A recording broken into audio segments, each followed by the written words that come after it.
Hey, welcome to the channel. Let's explore what the book has to offer. Oh, and keep an eye out for small notes that will pop up on your screen at regular intervals, perfect for quick takeaways and jotting down some life-changing insights. So, let's jump right in and see what this book can teach us. Right, let's dive right in to the Dust Bowl. Specifically, Kristin Hannah's The Four Winds. Ah, yes. It tells Elsa Martinelli's story. And, it is a novel, so it is fiction. Right. But it's very much grounded in, the realities of what was going on back then. Yeah. So we really want to kind of use her story as a way to explore what life was like. Absolutely. For people during this time, this incredibly tough period in American history. Yeah. I mean, what do you think? What made people tick back then? Well, I think that's, one of the things that's so interesting is, you think about the scale of these events, these historical events, and sometimes it's hard to wrap your head around it, right? Yeah, absolutely. It's this massive, overwhelming thing. Right. So I think by focusing on one woman's experience, we get this really intimate personal perspective. Totally. On how the Dust Bowl and the Great Depression really impacted individuals and families. Exactly. So let's meet Elsa. It's the 1920s. She's a young woman. She's on a farm in Texas, but she's got these big dreams. She's yearning for education, a life beyond the farm, beyond the limitations placed on women at the time. Oh, yeah. It's almost as if she's just longing for a different world. Oh, and that yearning, it's so beautifully captured. Yes. By that red silk flapper dress she sews. Yes. It's more than just a dress, right? Totally. It's the symbol of her desire for freedom and the excitement of a life she can only imagine. Yeah. Do you remember anything from your childhood that felt like a window into a different life? Oh, yeah, totally. And Elsa doesn't just dream, she takes action. Yeah. There's this scene where she sneaks out to a speakeasy wearing that red dress. I mean, talk about, rebellious streak. This tells us a lot about her character, would you say? Oh, definitely. It really shows that tension, right? Between her desire for independence and the strict social norms of the time. Oh, yeah. Especially in a rural community. Yeah. And the fact that it's a speakeasy, right, adds another layer. Yeah. It speaks to the changing social landscape of the roaring 20s, where you've got prohibition, right, creating this underground culture. Exactly. Even as these traditional values held on tight. It's this great reminder that history isn't just about, the big events. It's about how those events play out in individual lives. Exactly. So Elsa's out there, pushing boundaries.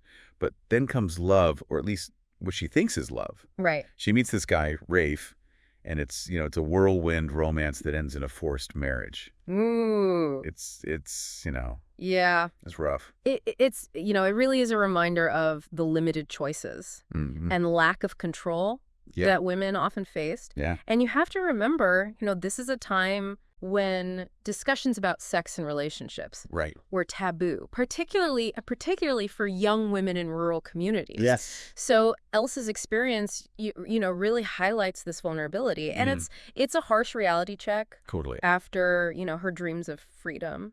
Yeah, quite a departure from dancing in a speakeasy. Yeah, exactly. The marriage doesn't live up to her expectations at all, but she eventually finds solace in motherhood and her connection to the land. Yes, that connection to the land. It becomes such a recurring theme. Yeah. Almost a source of strength. Absolutely. For her as things get tougher. Yeah.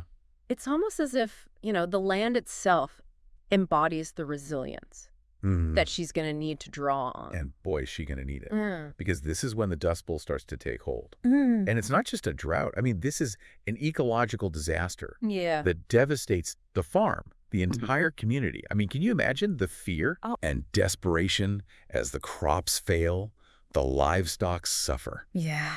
And these terrifying dust storms roll in. It's hard to fathom, the sheer scale of it. Imagine looking out at your fields, your livelihood, and just seeing it literally blowing away in the wind year after year. Right. The sense of hopelessness must have been overwhelming. Absolutely. And it's not just the physical impact. The book really captures the emotional toll on Elsa. Oh, yeah. The anxiety, sleepless nights, nightmares. There's this powerful image of the town's dying cottonwood tree. It's like this symbol of the community's fading hope. And that shared despair, it's really, really driven home when you have people of different faiths gathering to pray for rain. I mean, it goes beyond individual beliefs. It highlights this collective struggle, that's consuming everyone. It's a reminder that even in the face of hardship, communities find ways to come together. And just when you think things can't get any worse, her husband, Rafe, abandons Elsa and their children. Talk about a gut punch. This is a pivotal moment in Elsa's journey. It goes beyond economic hardship. Right. It's a betrayal. It's an emotional abandonment that shakes her to her core. Yeah. And it really has this ripple effect. Yeah. Especially on her teenage daughter, Loretta, who becomes angry and resentful. Yeah. It's heartbreaking to see their relationship strained, especially with everything else that's going on. Right. I mean, Loretta's, trying to make sense of this world that's falling apart. Yeah. And she blames her mom. It's understandable, though. Yeah. I mean, Loretta's a teenager. Right. And her way of coping with the chaos and loss is to lash out, you know? It's a difficult situation. It is, for both of them. But despite all of this, Elsa shows incredible strength. She takes charge. She's determined to keep her children safe and fed. There's this, fierceness to her that emerges, this refusal to give up. It's the beginning, really, Yeah. of her transformation. Yeah. She's no longer the naive young woman who dreamed of flapper dresses. Right. She's a mother. Yeah. Fighting for survival. And that fight is going to take her on a journey she never could have imagined. I can't wait to find out what happens next. Me too. So we're back. And when we last left Elsa, things were not looking so good. Yeah. Abandoned by her husband, struggling to feed her kids, the Dust Bowl raging on. Right. She makes this incredibly tough decision to leave everything behind and head to California with her family, hoping, for a better life. Yeah. It's a journey full of uncertainty, danger. I mean, really tough. Absolutely. But, it's a decision born out of desperation. Yeah. But it also, speaks to the enduring power of hope. Absolutely. They're leaving everything they know. Yeah. Clinging to this idea of a fresh start, a chance at a decent life. Right. It's really a poignant parallel to the pioneers who ventured west, generations before, Right. They had so little. Yeah. Yet they carried with them this enduring belief in a brighter future. And that journey, heading westward, it is just as hard as you'd imagine. Yeah. Just picture it, packing up your entire life, what little you have left, Yeah. onto a rickety old truck. Right. And then heading out into the unknown with your kids. Yeah. It must have been terrifying. I mean, what do you think was going through Elsa's mind as they set off on this journey? Oh gosh, I think it was, this mix of fear Yeah. and determination, Fear of the unknown. Yeah. Fear of failing her children, but also this steely determination to do whatever it takes. Yeah. To survive, to give her children a chance at a life free from hunger and despair. Yeah. It's a testament to the strength of the human spirit. Absolutely. It sets up a mother's love. And that strength is immediately put to the test the moment they arrive in California. Yeah. Instead of the promised land. Right. They find hostility, exploitation, a whole new set of challenges. Talk about a reality check. It's a crushing disappointment. Yeah. They encounter prejudice, right? They're labeled Okies. Yeah. Seen as a burden by many Californians. Right.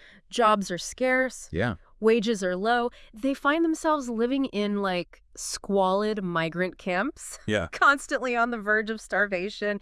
It's a far cry from the dream. Right. That fueled their journey. And the book doesn't shy away from the really harsh realities that they face. Yeah.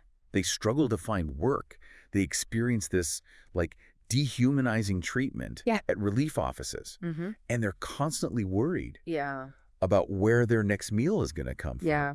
It really just paints this picture of the desperation that so many people felt during this time.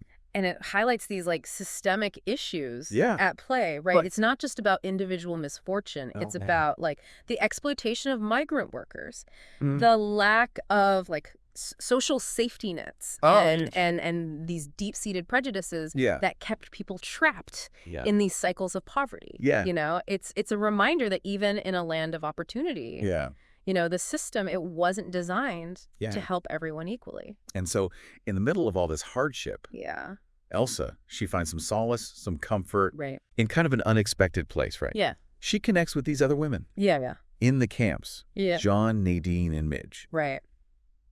These women become like her lifeline. Right. You know, sharing their stories, sharing their meager resources, and offering a sense of community. It's that reminder, right? Yeah. That even in the darkest of times, human connection can be this powerful source of strength. Absolutely. You know, they find support, solidarity in each other's company. Yeah. You know, sharing the burdens. Yeah. Celebrating small victories together. It's a testament to the resilience of the human spirit. And while Elsa's trying to, you know, hold on to hope, her daughter, Loretta, she's getting more frustrated, more rebellious. She sees her mom struggling, and she wants to help. She wants to contribute, even if it means, you know, dropping out of school to get a job. Right. This really creates a tension between them. It's a clash between two different, like, perspectives on survival. Totally. Right. Loretta sees education as a luxury they can't afford. Right. Whereas Elsa, she sees it as their only hope. Right. For a better future. Yeah. And it's, you know, this is a conflict that many families face during that time. You know, that need to survive in the present versus that hope for a brighter tomorrow. And it all comes to a head in this really poignant scene. Oh, yeah. Where Loretta, she uses, you know, her hard-earned money to buy her mom a haircut at a beauty salon. You know, it's a small gesture. Yeah. But it speaks volumes. It does. About their evolving relationship. It's this moment of tenderness and understanding that transcends their differences, you know?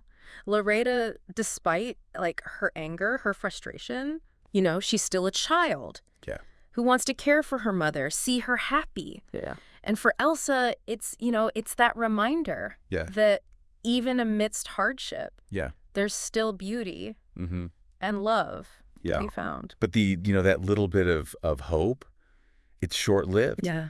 Because they're soon, you know, thrust into this grueling world of California's cotton fields. Imagine back-breaking labor. Yeah. The scorching sun. Yeah. The, like, meager wages. It was a system, right, designed to exploit vulnerable workers. Absolutely. They were paid by the pound. Right. And often the company store would charge these, like, inflated prices for necessities. Oh, good. Trapping them, you know, in this cycle of debt. Right. It's just a stark reminder of how economic systems can perpetuate inequality. And it's in this environment. Yeah. That they encounter this young man named Jack Valen. You know, he's educated, he's passionate, and he's trying to, like, organize the workers to fight for better conditions. Yeah, Jack represents, like, a glimmer of hope, you know, a possibility for change. He introduces this idea of collective action, you know, of standing up against the growers who control their lives. Yeah. But it's risky. Right. Especially during a time when unions were often viewed with suspicion and fear. Yeah, absolutely. And you see this contrast, right? Yeah. Between how Elsa reacts and how Loretta reacts. Yeah. Loretta, with her, you know, youthful idealism. Right. And her sense of justice is immediately drawn to Jack and the idea of a strike. Yes. But Elsa, she's hesitant. Right. She's fearful. Right. She's seen what can happen. Yeah, it's that classic dilemma.